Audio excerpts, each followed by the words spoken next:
এই যে উদ্যোগটা আপনি নিয়েছেন এতদিন ধরে হুগলি জেলার সমস্ত বিভিন্ন হুগলি জেলা বলুন, পার্শ্ববর্তী জেলা এবং রাজ্যের বিভিন্ন স্তরের যে দুস্থ ছাত্রছাত্রীদের পাশে দাঁড়ানোর যে আপনার যে মহতী উদ্যোগ, এই সম্পর্কে যদি কিছু বলেন। এটা শুরু কবে থেকে?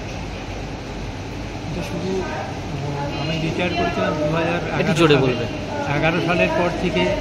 আমার 12 সাল থেকে আমি শুরু করি দুজন ছেলেমেয়ে নিয়ে নেওয়ার পর থেকে আস্তে আস্তে বাড়তে বাড়তে আজকে সারা পশ্চিমবাংলা ছড়িয়ে গেছে এটা।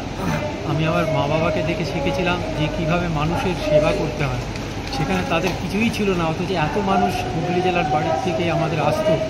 সেই সব দেখে আমাদের জীবন শুরু, একটা মতাদর্শের লড়াই মনের মধ্যে চলতো।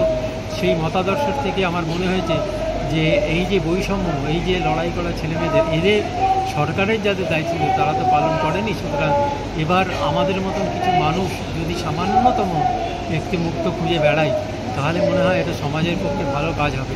সুতরাং এই জায়গায় দাঁড়িয়ে আমার মনে হয়েছে যে এই মানুষগুলোকে একটু যদি সম্মান জানাতে পারি। আমি কিচ্ছু করতে পারি না, শুধু ভালোবাসা নাম দিয়েছি। শুধু ওদেরকে ডেকে এনে একটু ভালোবাসা দিই এবং তাদেরকে মঞ্চে বসিয়ে তাদের সম্বর্ধিত করি। এর থেকে আর বেশি নয়, ওদের হাতটা ধরি যাতে আগামী দিনে ওরা আরেকটু এগিয়ে যেতে পারে। ওরা দারিদ্র নয়, ওরা মেধাবী, ওরা পড়াশোনায় ভীষণ মেধাবী। সেই পড়াশোনায় যারা মেধাবী তারা দারিদ্র হতে পারে না। অর্থ দিয়ে কোনো কিছু সমাজ চলে না, ঠিক সমাজ চলে মানুষের মনন দিয়ে, মানুষের মেধা দিয়ে, চেতনা দিয়ে। সেই জায়গায় সেই চেতনার যে উন্মেষ তাদের মধ্যে আছে, এদের বক্তব্য শুনে মনে হচ্ছে এরা কি অভাবী, কোনো অভাবী নয়। এই জিনিসটাকেই আমি খুঁজে বার করি সারা পশ্চিমবাংলা থেকে। এবং আমার কোনো কৃতিত্ব নয় এখানে সব কৃতিত্ব হচ্ছে আমার মা বাবা, যাদের থেকে আমি এগুলো শিখেছি। আচ্ছা, কত বছর হলো এটা? 13 বছর, 13 ইয়ার্স হলো। 13 বছর। তার অ্যাপ্রক্স এই গোটা রাজ্য জুড়ে আপনার ছেলেমেয়েই বলবো, এখন সংখ্যাটা কত? ছেলেমেয়ের সংখ্যা এখন 300 ছাড়িয়ে গেছে। 300 ছাড়িয়ে গেছে। পুরোটাই নিজেদের পেনশন থেকে?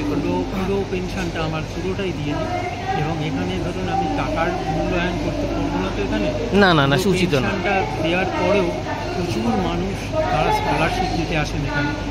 স্কলারশিপ দেন, অনেক নানা রকম আর্থিক সাহায্য, মানে সবটাই হচ্ছে কি মানুষের ভালোবাসা, সবটাই ভালোবাসা। এখানে আমার কোনো কৃতিত্ব নেই, আমার কোনো কষ্ট নেই। আমি কাঁধে করে যে এই কম্বলগুলো দেখছেন বয়ে আনি, আমি চাদরগুলো বয়ে আনি, আমি খাবারগুলো বয়ে আনি নিজে একা। কাউকে কষ্ট দিই না, বুঝতে দিই না, কারণ আমার মধ্যে সেই ভালোবাসাটা আছে, সেইটা নিয়ে আমি কাজ করে যাই। কারণ সমাজের একটা মতাদর্শ যেটা আছে, সেই লড়াইটার মধ্যে যেমন থাকি, তেমনি এদের পাশেও আমি থাকি।